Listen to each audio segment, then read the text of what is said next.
All right, so it looks like Ubisoft could have a lot of interesting things in development because there's some pretty big rumors concerning two of their most beloved IPs. Well, one of them is actually the most beloved, and another one was a brand new IP that surprised a lot of people out there. So let's go ahead and get into this report from Xfire. Recently, they talked about an apparent future Ubisoft presentation event, and it's also sharing, Xfire that is, sharing rumored details about some upcoming projects from the company Nintendo Everything is writing. Now, the site's article is based on, quote, several sources with direct knowledge pertaining to the company's plans. Now, Xfire does claim that Ubisoft's event will have taken place prior to E3, but with the recent world events seemingly putting those plans on hold. For those who don't know, obviously the war that's going on in Ukraine right now probably got them to stop doing something, especially since they're pretty close to that over there in Europe. So the site does go on to say that a total of 20 games are lined up and ready for some form of announcement in the near future, whether at the delayed event or otherwise, from brand new game reveals to development updates, release dates, and trailers. Now, one upcoming Ubisoft title Xfire points out is a sequel to Immortals Fenyx Rising. Since it's in pre-production stage, we wouldn't be seeing it for some time. Ubisoft hasn't made any official announcements at this time on the game. Now, also allegedly in the works here is a brand new 2.5D Prince of Persia that takes inspiration from Ori, okay, and that was a quotation on there, inspiration from Ori. Ubisoft Montpellier is one of the studios involved with its development. Now, the platforms for these titles are unclear. Immortals Fenyx Rising did previously come to Nintendo Switch, where I think it did best, or it was definitely one of the better sellers on the Nintendo Switch, and at 2.5D Prince of Persia could have a shot at ending up on the console as well. We also know that Ubisoft is making Mario + Rabbids Sparks of Hope, which is still planned for 2022. So I think that Ubisoft has been a bit quiet on the front after the latest Far Cry game. There really hasn't been much from them. We have the Assassin's Creed Valhalla, which was a year or so ago, and all the DLC, and that sold really well. So they've had some issues with some of the stuff when it comes to scandals and things like that. So I think that Ubisoft is definitely going through a little bit of a transition. But yeah, I would think that they would have some games lined up. It's been a while since we've gotten one of their Ubisoft presentations, and Ubisoft has tons of teams, thousands of employees all across the world, all making games. So I would guess that, yeah, they would do something like this. Now, when it comes to Immortals Fenyx Rising, a sequel for that, I wonder what they would actually do with that type of sequel. Obviously, they would just take the same game world, the assets and all that, and just make it better and improve upon it. But it's going to be really interesting to see how they one up that, because that game surprised a lot of people with how good it was. When you first saw it, you were thinking, oh, this is kind of just like a generic looking Breath of the Wild clone, but it actually ended up being a really fun game to play with some great powers, a kind of campy story, but enjoyable at the same time, and it looked pretty good when it comes down to the game. So I do think that that could be interesting to kind of keep our eyes out, but pre-production, so it seems like it's not anytime soon, maybe a few years down the line or a couple years down the line. Now, another interesting thing here, the 2.5D Prince of Persia, I think that Prince of Persia is one of those franchises that they've been struggling to kind of get back to prominence. Obviously, even with the Prince of Persia Sands of Time remake, they struggled with that, with the graphics and people saying it doesn't look good, so they delayed it. We don't even know when that's coming out, right? They went kind of silent on that. So I think that going back to the roots and having a 2D or 2.5D Prince of Persia with loot and just kind of fighting and good controls and all that would be a good option. You know, people thought that Sands of Time would be a good option to go back to, and man, they kind of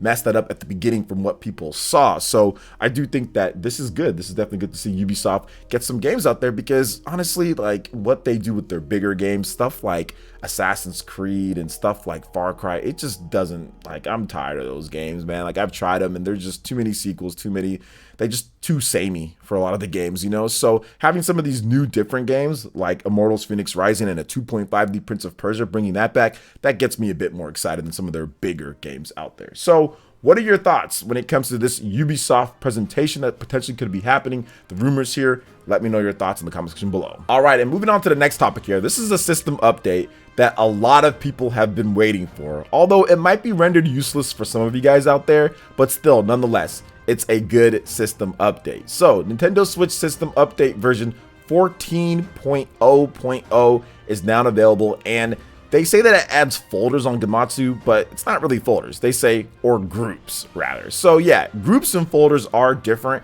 and we're gonna get into the difference between groups and folders because Nintendo's done folders before, but groups is actually new. They have not done this before, but I guess semantically or kind of speaking, you can group them in a folder, but it's very different in terms of how it looks and everything, which you guys are going to see right here. So Nintendo has released the version 14.0.0 system update for the Nintendo Switch, which adds groups and then parentheses folders, Gematsu's writing, to the main menu and adjustments to Bluetooth audio. So let's go over the groups feature that was added to the all software menu. So keep that in mind, guys. It's added to the all software menu. It's not on the main page. So you group them in the all software when it comes down to it. You can't put the groups on the main page, it seems like here, because it was added to the all software menu. So you can now create groups of software to help organize your software titles, making groups for different game genres, developers, or whatever you'd like to organize by, which may make it easier to find the application you want.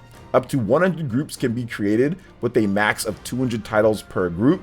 The button to proceed to the all software screen is displayed only when there are 13 or more software icons on the system.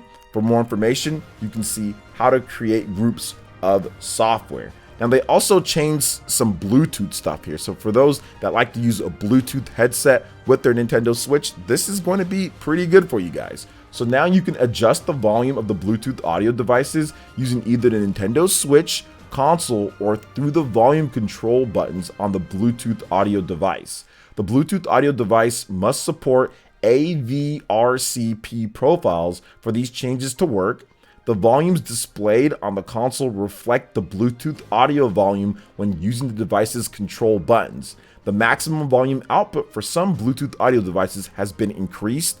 When first connecting a device, volume will be reduced to avoid sudden loudness. Once again, more information, links in the description, how to pair and manage Bluetooth audio devices, which I haven't even tried out, but I do want to talk more about this groups feature and what we could see next. So with folders on the Nintendo Switch and the Wii U, you were able to put those folders on the main home screen, but also you weren't able to actually see everything that was inside that folder. It didn't give you a preview of that. How Nintendo's done groups is very similar to how a cell phone would do it when you're on your home page, although it's not on your home page. You have to have more than the 10 or 13 titles or whatever to have the all software icon, and then once you go there, you can group it from there. So it's not going to change exactly how the home screen looks. It's a option within that. Now for those who buy a lot of digital games, this is going to be very good for you because you're going to be able to kind of group things together. However, if you use multiple memory cards with this, then it's going to be tougher since you're going to have to switch out memory cards and stuff like that. Now, if you use physical games on the Nintendo Switch, this is almost useless. It's not completely, but this is almost useless because you have to switch the game, so you're not going to really worry about the groups and stuff like that. But I get it. I think that this is great for people who do buy digital games and just having that option, because even if you don't buy digital games a lot or whatever, that's okay. Like, you don't have to make use of the feature. And I think that for myself, I get a lot of digital game codes for review. So on my work Switch here in my office, absolutely, this might be something that I'll take advantage of because you can even label it, then you can see what's inside there. I think like the first 3 games on there, you'll be able to see. But usually whatever game that I'm playing, I kind of know and I can just get to it fairly easily. It's not something that takes me a while, but a lot of the games I already have are physical. Even when I get a digital game code, I still have a physical code that I buy myself from Nintendo, but a lot of third-party games I might get digital game codes. So it could help me in that respect. I just don't know if I'm going to micromanage myself to death when it comes to these type of things, just because I don't care enough when it comes down to the games. But I think that this is going to be very helpful for many people out there, and I'm happy that Nintendo did add it in.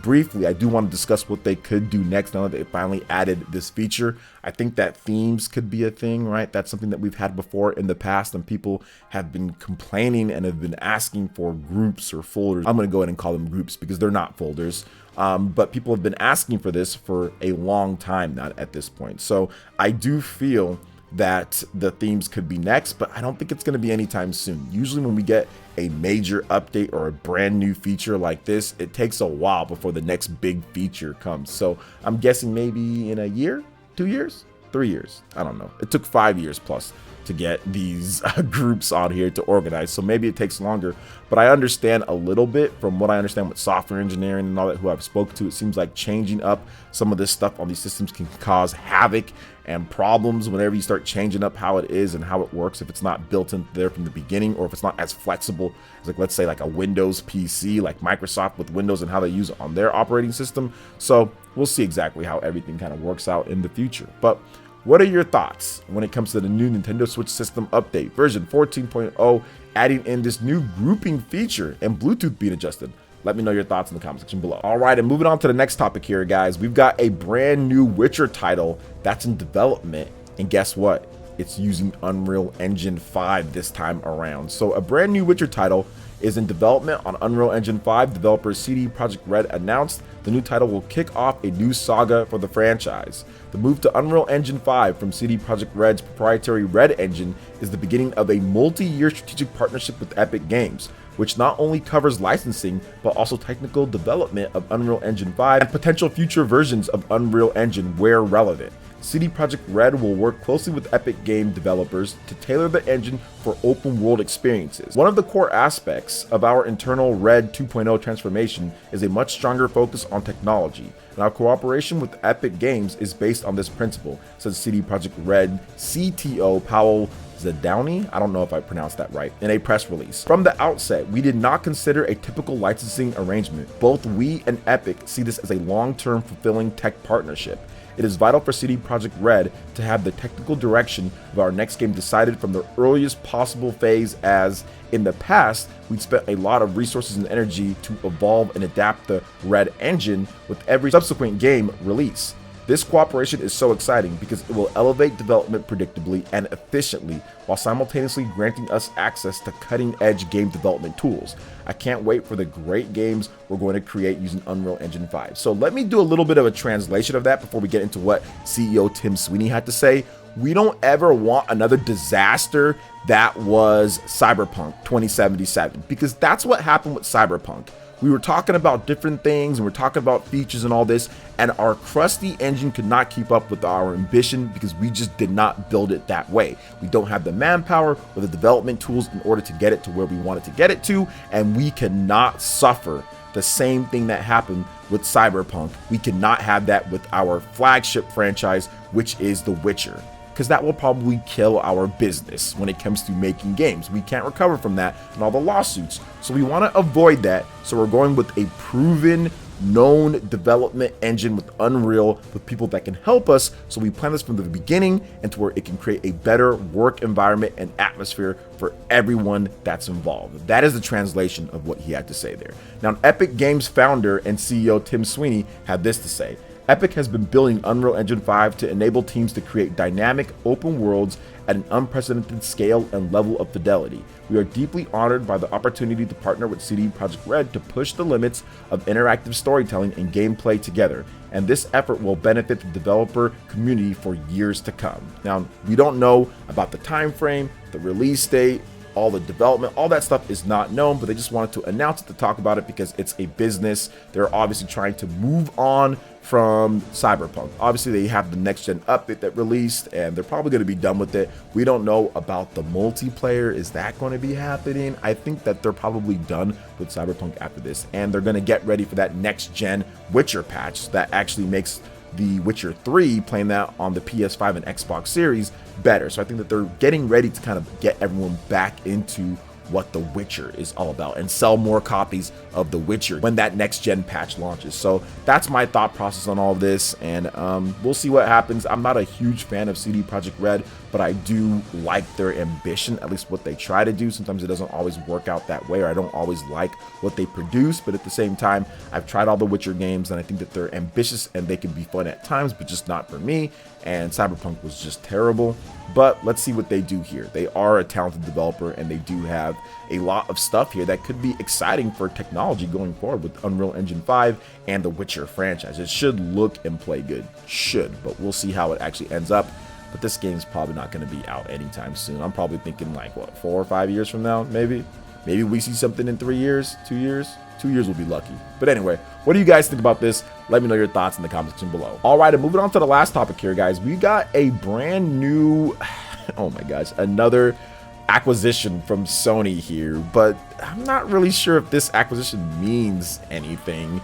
I guess it's a big studio, they have a big name behind it, but let's talk about it here. So Sony Interactive Entertainment has entered into an agreement to acquire Haven Entertainment Studios, the Montreal-based developed studio founded by Jade Raymond. Companies both announced. Now, the acquisition cost was not disclosed. They probably bought them for a bag of chips, a crusty copy of Horizon Zero Dawn, and maybe what? Maybe $10,000? No, I'm joking.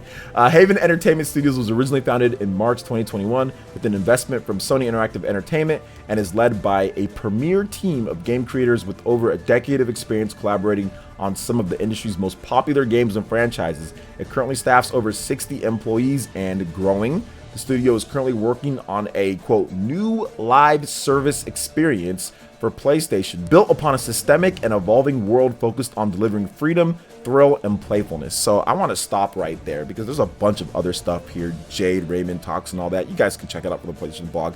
Right there, killed all my interest. I ain't trying to be mean. I'm not trying to say anything else like that, but new live service that's built, like what they mean is like, yeah, we want to make sure it's always online. We want to make sure that it's all about that. It's no longer about having an actual single player experience and providing a multiplayer experience, but only providing a multiplayer experience that's built and used just to get money from the consumers out there, which is okay. It's a business, but they're just skipping the steps. You know what I'm saying? They're not offering that single player experience. So as for example, like myself, like my channel, right? Not everybody does streaming and content, but I do both. I try to do both. I try to do my edited videos so people who like that can get it, which is like the single player content. Then I do my live streams where you guys can all jump in, and that's like the multiplayer content. It's a complete package, but a lot of developers want to skip that. They want to skip the single player experience, the editing, the videos and stuff like that. They want to skip that and head right into the multiplayer experience with the donations and all that while ignoring the other base of people. You can provide a single player experience and also a multiplayer experience and not have always online and multiplayer, and it's a new live service experience. It's live service. That's what they're aiming for. That's what they're looking for with these games, and they want to skip that, take shortcuts and all that to get that. So to me, I know it's a weird comparison, but at the same time, that's kind of how I feel with these developers that are only doing live service, but they want to charge you probably $60. We'll see what happens here, right? We saw Gran Turismo. We'll see what happens here. Will this be a $70 game plus the microtransactions and all that? Will this be on top of it? You know, who knows what they're going to do at the end of the day, but I don't like the whole live service angle at all. Like, I don't mind live service features, right? So having certain events that happen and having some microtransactions with that based off of that, but it's not necessarily all about that. But when it's a multiplayer live service focus, I already just lose right there. So you guys can check out the rest of the stuff here.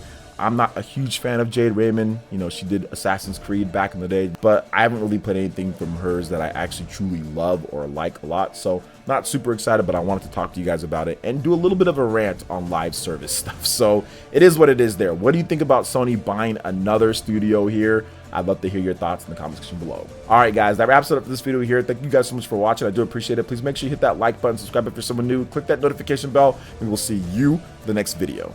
Peace.